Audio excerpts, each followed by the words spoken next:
अस्सलामुअलैकुम स्टूडेंट्स, ये लेक्चर हमारा सेकेंड ईयर कंप्यूटर साइंस की लेक्चर सीरीज़ का लेक्चर नंबर 14 है और इस लेक्चर का टॉपिक है data types in C language.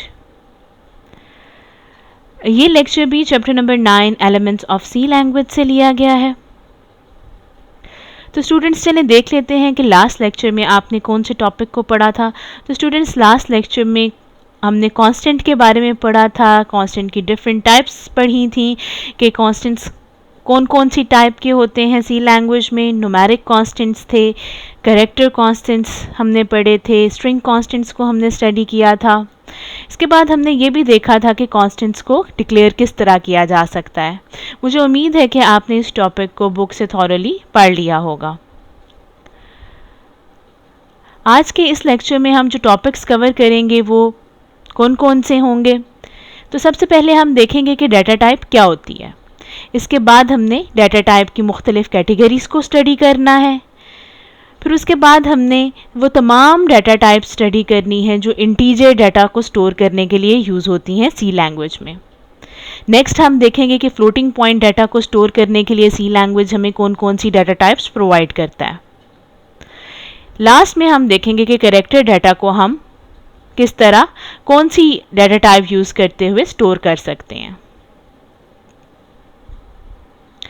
तो स्टूडेंट्स अगर आपको याद हो, हमने जब वेरिएबल वाला लेक्चर स्टडी किया था तो वेरिएबल जब हमने डिक्लेयर किया था हमने देखा था कि जब भी हम वेरिएबल डिक्लेयर करते हैं हम वेरिएबल नेम से पहले उसकी डाटा टाइप लिखते हैं और डाटा टाइप कंपाइलर को ये बता रही होती है कि इस वेरिएबल में किस तरह का डाटा स्टोर किया जा सकेगा।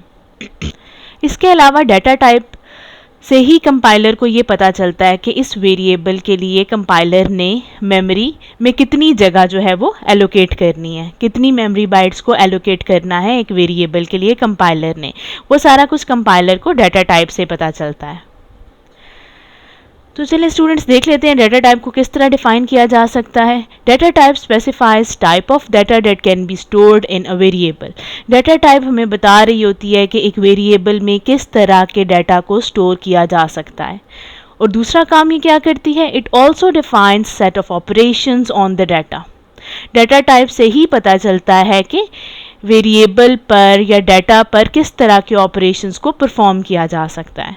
मिसाल के तौर पर अगर एक वेरिएबल की डाटा टाइप हम इंटीजर रखते हैं या इंट टाइप का एक वेरिएबल डिक्लेयर करते हैं तो ये डाटा टाइप हमें बताएगी कि हम इस वेरिएबल को मुख्तलिफ मैथमेटिकल ऑपरेशंस में जैसे प्लस माइनस मल्टीप्लाई डिवाइड हैं इनमें यूज़ कर सकते हैं। इसके अलावा अगर हम एक कैरेक्टर वैल्यू ले लेते हैं जिस तरह ए बी सी है, ये भी एक डाटा की टाइप है हमारे पास, लेकिन इसको हम मैथमेटिकल ऑपरेशंस में यूज़ नहीं कर पाएंगे। इसके बाद देखें जी, each data type has a range of values and requires different amount of memory. हर डाटा टाइप की एक रेंज ऑफ वैल्यूज़ होती है, मतलब हर डाटा टाइप जो है वो एक सर्टेन रेंज में आने वाली वैल्यूज़ को स्टोर कर सकती है। मिसाल के तौर पर अगर हम कहते हैं कि एक डाटा टाइप जो है उसकी रेंज है 1 to 10, तो इसका मतलब ये है कि उस डाटा टाइप का वेरिएबल सबसे छोटी वैल्यू 1 स्टोर कर सकेगा और सबसे बड़ी वैल्यू 10 स्टोर कर सकेगा। 1 और 10 के दरमियान जितनी वैल्यूज़ होंगी वो वेरिएबल स्टोर कर सकेगा। ठीक है, तो इस तरह हर डाटा टाइप की एक रेंज ऑफ वैल्यूज़ होती है और वो डाटा टाइप उसी रेंज के विद इन जो वैल्यूज़ होती हैं उनको स्टोर कर सकती है। इसके बाद हम देख रहे हैं कि हर डाटा टाइप जो है वो एक मखसूस एक सर्टेन अमाउंट मेमोरी की जो है वो एलोकेट करती है। फॉर एग्जाम्पल जिस तरह हमारे पास कोई कैरेक्टर डाटा टाइप है तो कैरेक्टर डाटा टाइप मेमोरी में सिर्फ 1 बाइट एलोकेट करेगी, और अगर हमारे पास इंटीजर डाटा टाइप का कोई वेरिएबल है तो वो वेरिएबल जो है वो मेमोरी में 2 बाइट्स एलोकेट करेगा। Compiler allocates memory for each variable और constant according to its data type. अब कंपाइलर जो है वो हर वेरिएबल के लिए मेमोरी लोकेशन ऑक्यूपाई कर लेता है उसकी डाटा टाइप या डाटा टाइप के अकॉर्डिंग। अब देखते हैं हम डाटा टाइप की मेन कैटेगरीज कौन कौन सी हैं। तो डाटा टाइप की जो मेन कैटेगरीज हम स्टडी करेंगे वो हैं standard data types end user defined data types. इस लेक्चर में हमने स्टैंडर्ड डाटा टाइप्स को ही डिटेल में पढ़ना है। यूज़र डिफाइंड डाटा टाइप्स का आपके सिलेबस से इतना ज़्यादा लिंक नहीं है। हम देखते हैं जी स्टैंडर्ड डाटा टाइप किस डाटा टाइप को कहा जाता है। अ data type that is predefined in the language is called standard data type. एक ऐसी डाटा टाइप जो लैंग्वेज में प्री डिफाइंड मतलब पहले से ही डिफाइंड होती है, इसका पर्पस लैंग्वेज में पहले से ही डिसाइडेड होता है, वो डाटा टाइप जो है वो कहलाती है standard data type. This data type you can say is a part of language. अब इसकी एग्जाम्पल्स हैं हमारे पास। इंट एक स्टैंडर्ड डाटा टाइप है, float is a standard data type, long is a data type, standard data type and character is also a standard data type. इसके बाद हम देख रहे हैं दूसरी जो कैटेगरी है हमारे पास, that is user defined data type. अब यूजर डिफाइंड डाटा टाइप कैसी डाटा टाइप होती है? The data types that are defined by the user himself are called user defined data types. तो स्टैंडर्ड डाटा टाइप के बारे में हमने देखा है कि it is a data type that is defined by the language, that is predefined in the language, user just uses that data type, user has nothing to do with that data type. अब user defined data type जो है ये एक ऐसी data type को कहा जाता है जो यूजर खुद से डिफाइन करता है। यूज़र अगर खुद से कोई डाटा टाइप क्रिएट कर रहा है तो that data type is known as user defined data type. अब इसकी एग्जांपल्स हैं हमारे पास। User can create structures, he can create unions, he can create enumerations. All these data types are not a part of syllabus but examples are given here for your understanding. इसके बाद हम देखते हैं कि integer data को store करने के लिए कौन कौन सी डाटा टाइप्स सी लैंग्वेज हमें प्रोवाइड करती है। इसके लिए पहले हम देख लेते हैं कि इंटीजर डाटा कहते किसे हैं। तो इंटीजर डाटा जो है, integer data is the numeric value with no decimal point और फ्रैक्शन। वो न्यूमेरिक वैल्यूज़, वो नंबर्स जिनमें किसी किस्म का डेसिमल पॉइंट ना आ रहा हो, जो फ्रैक्शनल वैल्यूज़ ना हो, उन्हें इंटीजर डाटा कहा जाता है। जिस तरह आप मैथ्स में इंटीजर्स के बारे में ऑलरेडी पढ़ चुके हैं कि 0 +-1 +-2 +-3 and so on, all these numbers are integers. तो इंटीजर डाटा कौन सा है? यही नंबर्स जो हैं इनको हम इंटीजर डाटा कहते हैं, जिनमें पॉइंट नहीं आ रहा होता, जिनमें फ्रैक्शन नहीं होती। इंटीजर डाटा में अब पॉजिटिव और नेगेटिव दोनों वैल्यूज़ हो सकती हैं, और अगर माइनस साइन जो है वो नंबर के साथ आ रहा है तो इसका मतलब ये है कि वैल्यू जो है वो नेगेटिव है। अगर माइनस साइन यूज़ नहीं हुआ it means that the number is positive. अब एग्जाम्पल्स इंटीजर डाटा की हम देख सकते हैं। 10 is an integer data, 520 is an integer data, -20 is also an integer data. इसके बाद देखते हैं जी सी लैंग्वेज हमें कौन सी डाटा टाइप्स प्रोवाइड करती है इंटीजर डाटा को स्टोर करने के लिए। अब तक हमें पता चल चुका है कि इंटीजर डाटा होता क्या है। Numeric values with no fraction और डेसिमल पॉइंट। तो सी लैंग्वेज हमें जो बेसिक डाटा टाइप प्रोवाइड करती है इंटीजर डाटा को स्टोर करने के लिए, that is int data type. इसके अलावा हमें C language short data type भी प्रोवाइड करती है। Unsigned int is also a data type that is used to store integer data. Long data type also stores large integer values. Unsigned long is also a data type used to store integer data. अब इन सारी data types को एक एक करके हम detail में देख लेते हैं। int data type is used to store integer values. int data type जो है, अगर वेरिएबल की डाटा टाइप हम इंटीजर रखेंगे, इंट रखेंगे, तो इसका मतलब ये है कि वेरिएबल में हम इंटीजर वैल्यूज़ को स्टोर कर सकेंगे। अब इंट डाटा टाइप जो है ये 2 या 4 बाइट्स मेमोरी में एलोकेट करती है, और ये चीज़ डिपेंड कर रही होती है कंपाइलर और कंप्यूटर पर जिसको हम यूज़ कर रहे होते हैं। नॉर्मली अगर हम टर्बो C++ को यूज़ करेंगे तो हमारा जो इंटीजर वेरिएबल है, इंट टाइप का वेरिएबल, वो मेमोरी में 2 बाइट्स एलोकेट करेगा। लेकिन अगर हम कोई और कंपाइलर यूज़ करते हैं या कोई और सिस्टम यूज़ करते हैं, 32 बिट सिस्टम, 64 बिट सिस्टम, तो चांसेस हैं कि इंट डाटा टाइप 4 बाइट्स भी ऑक्यूपाई कर सकती है। तो जो नॉर्मली वैसे ये कहा जाता है कि इंटीजर डाटा टाइप मेमोरी में 2 बाइट्स एलोकेट करती है, but it depends on the computer और कंपाइलर बीइंग यूज्ड। हम लोग टर्बो C++ यूज़ कर रहे हैं, इसलिए जब हम चेक करते हैं कि इंट डाटा टाइप कितनी बाइट्स एलोकेट कर रही है, तो वो 2 बाइट्स एलोकेट कर रही होती है। In MS-DOS Microsoft Disk Operating System, it takes 2 bytes and its range is from -32768 to 32767. Microsoft disk operating system में इंटीजर डाटा टाइप जो है ये मेमोरी में 2 बाइट्स एलोकेट करती है, और इसकी रेंज क्या है, मतलब स्मॉलेस्ट, सबसे छोटी वैल्यू कौन सी है जो इसमें स्टोर की जा सकती है, और सबसे बड़ी वैल्यू जहाँ तक वैल्यूज़ को हम इसमें स्टोर कर सकते हैं वो कौन सी है। तो स्टूडेंट्स, इसमें -32,768 से लेकर 32,767, इन दो नंबर्स के दरमियान जितनी भी इंटीजर वैल्यूज़ आती हैं वो स्टोर की जा सकती हैं। कोई भी वेरिएबल जिसको हमने इंट डाटा टाइप से डिक्लेयर किया है, उसमें -32,768 से लेकर 32,767, इस रेंज की विदिन जितनी वैल्यूज़ आती हैं उनको स्टोर किया जा सकता है। इसके बाद जो हमें data type C language provide करती है इंटीजर डाटा स्टोर करने के लिए, that is short. It is similar to integer data type. इसका क्या काम है, ये भी इंटीजर वैल्यूज़ को स्टोर करती है वेरिएबल में।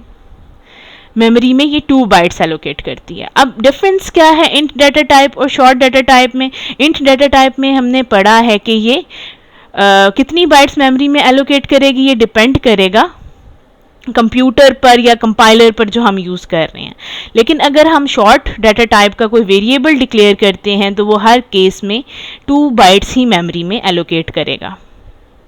इसकी रेंज जो है वही है, -32,768 से लेकर 32,767 की रेंज में जितनी वैल्यूज़ आ रही हैं ये उनको स्टोर कर सकता है। इसके अलावा अगर हम रेंज को रिप्रेजेंट करना चाहते हैं पावर्स की फॉर्म में, तो -2⁻15 जो है वो -32,768 के इक्वलेंट है, और 2⁻15 -1 इज इक्वल टू 32,767। इस चीज़ को अगर आप चेक करना चाहते हैं तो कैलकुलेट करके चेक कर सकते हैं। और डाटा टाइप की रेंजेस को अगर हम पावर्स की फॉर्म में याद रखते हैं तो it is comparatively more easy than remembering the huge and large numbers. अब देखें जी, short data type is also called short int. Short data type को शॉर्ट इंट डाटा टाइप भी कहा जाता है। इसके बाद देखें जी, नेक्स्ट जो हमारे पास डाटा टाइप है that is unsigned int data type. ये किस लिए यूज होती है? It is use to store only positive integer values. ये भी इंटीजर वैल्यूज को स्टोर करती है, बट ये सिर्फ पॉजिटिव इंटीजर वैल्यूज को स्टोर करने के लिए यूज की जा सकती है। इसको यूज करते हुए हम वेरिएबल में नेगेटिव वैल्यूज को स्टोर नहीं कर सकते। ये भी मेमोरी में 2 बाइट्स एलोकेट कर रही है। इसकी रेंज क्या है जी? इसकी रेंज है 0 से लेकर 2⁻16 -1 तक की वैल्यूज़ को ये स्टोर कर सकती है। मतलब एक अनसाइंड इंट डाटा टाइप के वेरिएबल में हम 0 से लेकर 65,535 तक, इस रेंज में जितने नंबर्स आते हैं उनको स्टोर कर सकते हैं। ना 0 से कोई छोटा नंबर स्टोर हो सकता है और ना 65,535 से कोई बड़ा नंबर स्टोर किया जा सकता है। अगर हम करने की कोशिश करेंगे तो वो कंपाइलर जो है वो हमारा मुख्तलिफ गलत किस्म के रिजल्ट्स जो है वो प्रोड्यूस करेगा। तो अगर हमने इस टाइप का वेरिएबल यूज़ करना है तो हमने जहन में रखना है कि इस वेरिएबल की रेंज क्या है, और वेरिएबल में जो नंबर स्टोर हो रहे हैं वो इसी रेंज के विदिन होने चाहिए। अगर नहीं होंगे तो इनकरेक्ट रिजल्ट्स जो हैं वो प्रोड्यूस होंगे। इसके बाद देखते हैं जी अनसाइंड इंट डाटा टाइप को अनसाइंड डाटा टाइप भी कहा जाता है। मतलब अनसाइंड इंट आप लिख लें या अनसाइंड लिख लें, बोथ आर सेम। नेक्स्ट हमारे पास जो है इंटीजर वैल्यूज को, इंटीजर डाटा को स्टोर करने के लिए data type that is long data type. ये लार्ज इंटीजर वैल्यूज को स्टोर करने के लिए यूज होती है। मेमोरी में 4 बाइट्स एलोकेट करती है और इसकी रेंज जो है वो -2 रेज़्ड पावर 31 से लेकर 2 रेज़्ड पावर 31 -1 तक है। मतलब इसमें -214748364 से लेकर 214748364 तक की वैल्यूज़ को स्टोर किया जा सकता है। अब ये जो लॉन्ग डाटा टाइप है ये बड़ी इंटीजर वैल्यूज़ को स्टोर करने के लिए यूज़ होती है। तो हम देख सकते हैं कि इसमें इसकी रेंज में कितने बड़े बड़े नंबर्स आ रहे हैं। तो इन बड़े नंबर्स को याद रखने की बजाय अगर हम ये पावर्स की फॉर्म में नंबर्स को याद रख लेंगे तो हमारे लिए ज़्यादा आसान हो जाएगा। फिर हम कभी भी कैलकुलेटर को यूज़ करते हुए कैलकुलेट कर सकते हैं कि -2 रेज़्ड पावर 31 किसके इक्विवेलेंट है। अब लॉन्ग डाटा टाइप को हम लॉन्ग इंट भी कह सकते हैं। इसके बाद जो हमारे पास डाटा टाइप है इंटीजर वैल्यूज़ को स्टोर करने के लिए that is unsigned long data type. ये भी लार्ज पॉजिटिव वैल्यूज़ को स्टोर करने के लिए यूज़ होती है। ठीक है, अनसाइंड लॉन्ग, जहाँ पे भी अनसाइंड का वर्ड आ जाएगा, अनसाइंड का मतलब है अ वैल्यू विदाउट साइन। ठीक है, तो जो भी नंबर हमारे पास हो अगर उसके साथ साइन नहीं है, माइनस का साइन नहीं है, तो हम कंसिडर करेंगे कि ये नंबर पॉजिटिव है। इसी वजह से अब ये जो डाटा टाइप है ये लार्ज पॉजिटिव वैल्यूज़ को स्टोर करने के लिए यूज़ होती है। मेमोरी में ये 4 बाइट्स एलोकेट करती है, same like long data type. इसकी रेंज है ये 0 से लेकर 2 रेज़्ड पावर 32 -1, इस रेंज में जितने नंबर्स आते हैं उनको स्टोर कर सकती है। अगर 0 से हम कोई छोटा नंबर स्टोर करते हैं तो वो भी स्टोर नहीं कर पाएगी। 2 रेज़्ड पावर 32 -1 से बड़ा नंबर भी स्टोर करते हैं तो वो भी ये डाटा टाइप स्टोर नहीं कर सकती। इनकरेक्ट रिजल्ट्स प्रोड्यूस होंगे इस केस में। अब देखें जी इसकी रेंज क्या है, 0 से लेकर 4294967295, it is around about 4 billion. Unsigned long data type is also called unsigned long int. Unsigned long data type को unsigned long int भी कहा जाता है। इसके बाद देखें जी हमने देखना है फ्लोटिंग पॉइंट डाटा को स्टोर करने के लिए सी लैंग्वेज हमें कौन सी डाटा टाइप्स प्रोवाइड करती है। तो ये पढ़ने से पहले कि सी लैंग्वेज में फ्लोटिंग पॉइंट डाटा को स्टोर करने के लिए कौन सी डाटा टाइप्स अवेलेबल हैं, हम देख लेते हैं कि फ्लोटिंग पॉइंट डाटा होता क्या है। तो फ्लोटिंग पॉइंट डाटा ऐसी न्यूमेरिक वैल्यूज़ को कहते हैं जिनमें डेसिमल पॉइंट आ रहा हो, जो फ्रैक्शनल वैल्यूज़ हों। इनको हम रियल टाइप डाटा भी कहते हैं, जिस तरह हम मैथ्स में रियल नंबर्स कहते हैं। अब फ्लोटिंग पॉइंट डाटा जो है ये पॉजिटिव भी हो सकता है और नेगेटिव भी हो सकता है। अगर तो माइनस साइन यूज़ हो रहा है हमारे वैल्यूज़ के साथ तो इसका मतलब ये है कि वैल्यूज़ जो हैं वो नेगेटिव हैं, और अगर कोई भी साइन नहीं यूज़ हो रहा वैल्यू के साथ इसका मतलब ये है कि values are positive by default. अब फ्लोटिंग पॉइंट डाटा की हमारे पास एग्जांपल्स हैं। 10.5 is a floating point value क्योंकि इसमें पॉइंट आ रहा है। 5.3 is also a floating point value, वही चीज़ है कि इसमें भी पॉइंट आ रहा है। -10.91 is a negative floating point value. ठीक है, जिसमें पॉइंट भी आ रहा है और नंबर के साथ माइनस का साइन है, इस वजह से ये डाटा या वैल्यू जो है ये नेगेटिव है। इसके बाद हम देखते हैं कि सी लैंग्वेज हमें फ्लोटिंग पॉइंट डाटा को स्टोर करने के लिए कौन कौन सी डाटा टाइप्स प्रोवाइड कर रही है। तो सी लैंग्वेज हमें प्रोवाइड करती है basic data type floating point data को स्टोर करने के लिए, वो है फ्लोट डाटा टाइप। इसके अलावा डबल डाटा टाइप भी सी हमें प्रोवाइड कर रही है और लॉन्ग डबल डाटा टाइप भी सी हमें प्रोवाइड करती है फ्लोटिंग पॉइंट डाटा को स्टोर करने के लिए। ठीक है जी, तो स्टूडेंट सी लैंग्वेज हमें फ्लोटिंग पॉइंट डाटा को स्टोर करने के लिए 3 डाटा टाइप्स प्रोवाइड करती है, float, double and long double. अब एक एक करके हम इन डाटा टाइप्स को स्टडी कर लेते हैं कि इनकी डाटा टाइप जो है ये किस तरह के डाटा को स्टोर करती हैं, ये मेमोरी में कितनी बाइट्स को एलोकेट करती हैं। इसके अलावा हमने ये देखना है कि किस रेंज की वैल्यूज़ को ये स्टोर करती हैं, और एंड में हम ये देखेंगे कि ये कितनी प्रिसीजन प्रोवाइड करती हैं हमें।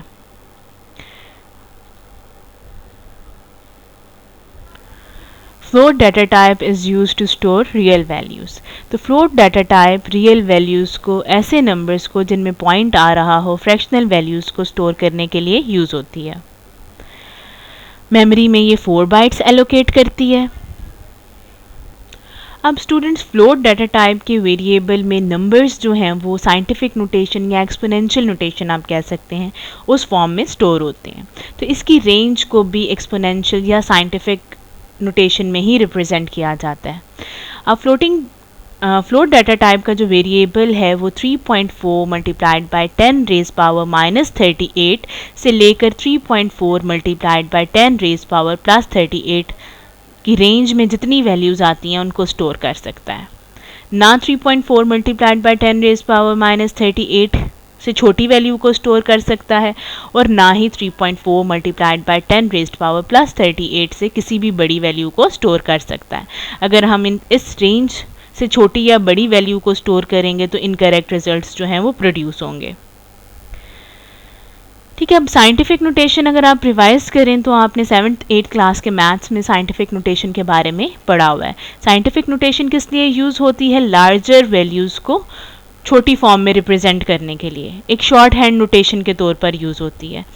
अब देखिए, ये 3.4 multiplied by 10 raise power minus 38, ये एक बहुत बड़ी वैल्यू है।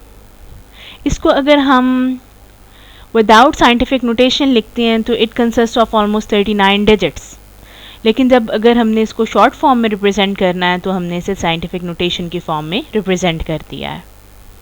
इसके बाद देखें जी, फ्लोट डाटा टाइप हमें 6 डेसिमल प्लेसेस तक की प्रिसीजन प्रोवाइड करती है। इसका मतलब ये है कि एक फ्लोट डाटा टाइप का वेरिएबल जो है वो पॉइंट के बाद 6 डिजिट तक हमें एक्यूरेट रिजल्ट्स प्रोवाइड करेगा। मतलब अगर हम फ्लोट डाटा टाइप के वेरिएबल को किसी भी कैलकुलेशन में यूज़ करते हैं तो पॉइंट के बाद 6 डिजिट्स तक रिजल्ट जो है वो बिल्कुल एक्यूरेट होगा। उसके बाद अगर आप 6 डिजिट से भी ज़्यादा डिजिट्स वाला कोई नंबर यूज़ कर रहे हैं, पॉइंट के बाद 6 डिजिट्स के से ज़्यादा डिजिट्स वाला कोई नंबर यूज़ करते हैं तो फिर उसमें एरर के चांसेस हो सकते हैं, माइनर एरर के। ठीक है जी, इसके बाद देखें डबल डाटा टाइप, ये भी रियल वैल्यूज़ को स्टोर करने के लिए यूज़ होती है, लेकिन ये फ्लोट की निस्बत बड़ी रियल वैल्यूज़ को, लार्जर रियल वैल्यूज़ को स्टोर कर सकती है डाटा टाइप। ये मेमोरी में 8 बाइट्स एलोकेट करती है और इसकी रेंज है 1.7 multiplied by 10 raise power minus 308 से लेकर 1.7 multiplied by 10 raise power plus 308 तक। मतलब इस रेंज की विदिन वैल्यूज़ को ये डाटा टाइप या इस डाटा टाइप का वेरिएबल स्टोर कर सकता है। ना इस रेंज के लोअर नंबर से छोटी वैल्यू को स्टोर किया जा सकता है, ना इस रेंज के मैक्सिमम नंबर से बड़ी वैल्यू को स्टोर किया जा सकता है। इसके बाद देखें जी, ये हमें प्रिसीजन मतलब एक्यूरेसी जो है 15 डेसिमल प्लेसेस तक प्रोवाइड करती है। इसका मतलब ये है कि डबल डाटा टाइप के वेरिएबल को यूज़ करते हुए हम पॉइंट के बाद 15 डिजिट्स तक एक्यूरेट रिजल्ट हासिल कर सकते हैं। और अगर आप मैथ्स से वाकिफ़ हैं तो आपको ये पता होगा कि पॉइंट के बाद जितने ज़्यादा डिजिट्स होंगे हमारा रिज़ल्ट उतना ही, हमारा नंबर उतना ही एक्यूरेट होगा। इसके बाद देखें जी, जो लास्ट डाटा टाइप है जो सी लैंग्वेज हमें प्रोवाइड करती है रियल टाइप डाटा या फ्लोटिंग पॉइंट डाटा को स्टोर करने के लिए, वो है लॉन्ग डबल। और ये किस लिए यूज़ होती है? It is use to store very large real values, बहुत बड़ी रियल वैल्यूज़ को स्टोर करने के लिए यूज़ होती है। तो फिर इसका मतलब ये है कि ये मेमोरी में उससे ज़्यादा फ्लोट और डबल से ज़्यादा बाइट्स एलोकेट करेगी तो ये डाटा टाइप जो है ये मेमोरी में 10 बाइट्स एलोकेट करती है। अब जाहिर है एक डाटा टाइप ने जितनी बड़ी वैल्यू को स्टोर करना है उतनी ही ज़्यादा बाइट्स उसने मेमोरी में एलोकेट करनी है। ये सबसे बड़ी वैल्यू उसको स्टोर करती है फ्लोटिंग पॉइंट डाटा की, तो इसमें जो नंबर ऑफ बाइट्स एलोकेट की जा रही हैं मेमोरी में वो भी सबसे ज़्यादा है। इसके बाद देखें जी इसकी रेंज क्या है, इसकी रेंज है 1.7 multiplied by 10 raised power -4932 to 1.7 multiplied by 10 raised power plus 4932। मतलब ये जो नंबर्स हैं हमारे पास इस रेंज में जितने नंबर्स आ रहे हैं ये डाटा टाइप जो है उस रेंज के नंबर्स को स्टोर कर सकती है, ना इससे छोटे नंबर स्टोर हो सकते हैं और ना बड़े नंबर स्टोर हो सकते हैं। अब ये जो लॉन्ग डबल है ये हमें डबल से भी ज़्यादा एक्यूरेसी प्रोवाइड करती है, मतलब ये हमें पॉइंट के बाद 19 डेसिमल प्लेसेस तक करेक्ट रिजल्ट्स प्रोवाइड करती है। इसके बाद एंड में हम देखते हैं कि करेक्टेड डाटा टाइप जो है ये किस लिए यूज़ होती है, किस तरह की वैल्यूज़ को स्टोर करती है, इसकी रेंज क्या है, मेमोरी में कितनी बाइट्स एलोकेट करती है। अब करेक्टेड डाटा टाइप को पढ़ने से पहले हम देख लेते हैं कि करेक्टेड डाटा हम कहते किसे हैं। तो character data represent single character such as a letter, number, punctuation mark और a few other symbols. Character data किसी भी सिंगल कैरेक्टर को रिप्रेजेंट कर रहा होता है, जिस तरह कोई अल्फ़ाबेटिक कैरेक्टर है ABC, या इसके अलावा कोई डिजिट है, कोई नंबर है, कोई पंक्चुएशन मार्क है जिस तरह कॉमा है, फुल स्टॉप है, क्वेश्चन मार्क है, या इसके अलावा आप कीबोर्ड पर देखते हैं मुख्तलिफ सिंबल्स हैं जिस तरह @ऑफ है, हैश सिंबल है, डॉलर सिंबल्स हैं। कीबोर्ड से जितने भी कैरेक्टर्स जो हैं आप एंटर कर सकते हैं। एक सिंगल कैरेक्टर को हम कहेंगे this is a character value. Character values को नॉर्मली सिंगल कोटेशन मार्क्स के दरमियान लिखा जाता है। जिस तरह एग्जाम्पल्स हमारे पास हैं here A is a character, X is a character, 5 is also a character. अब ये देखें स्टूडेंट्स यहाँ पर 5 एक डिजिट नहीं है, जब हम 5 को सिंगल कोटेशन मार्क्स के अंदर लिख देंगे तो वो हमारे पास कैरेक्टर डाटा है, वो फिर हमारे पास न्यूमेरिक डाटा या इंटीजर डाटा काउंट नहीं होगा, it will be then a character value. और ये देखें hash symbol written in single quotation marks, this is also a character data. अब स्टूडेंट्स सी लैंग्वेज हमें कैरेक्टर डाटा को स्टोर करने के लिए एक डाटा टाइप प्रोवाइड करती है जिसे कैरेक्टर डाटा टाइप कहा जाता है।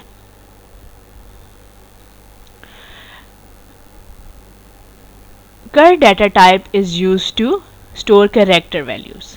तो स्टूडेंट्स जो कर डाटा टाइप है इसको बाज़ औक़ात चार डाटा टाइप भी कहा जाता है। ये यूज़ होती है कैरेक्टर वैल्यूज़ को स्टोर करने के लिए। Basically CHAR is short for character. Memory में 1 बाइट एलोकेट करती है ये डाटा टाइप, और इस डाटा टाइप का वेरिएबल जो है एक सिंगल कैरेक्टर को स्टोर कर सकता है, जैसे कोई अल्फ़ाबेटिक कैरेक्टर हो सकता है, कोई नंबर हो सकता है, या कोई पंक्चुएशन मार्क हो सकता है। ठीक है, तो स्टूडेंट्स आज हमने सी लैंग्वेज जितनी भी डाटा टाइप्स हमें प्रोवाइड करती है, स्टैंडर्ड डाटा टाइप्स, इनको हमने स्टडी कर लिया है। अब आगे जितने भी प्रोग्राम्स वगैरह हम डेवलप करेंगे उसमें हम वेरिएबल्स को यूज़ करेंगे, तो वेरिएबल्स को डिक्लेयर हम इन डाटा टाइप्स को यूज़ करते हुए ही करेंगे। तो इन डाटा टाइप्स की अंडरस्टैंडिंग होना हमारे लिए बहुत ज़रूरी है। तो मैं अब उम्मीद करती हूँ कि आप इस लेक्चर को बुक से थॉरोली स्टडी कर लेंगे।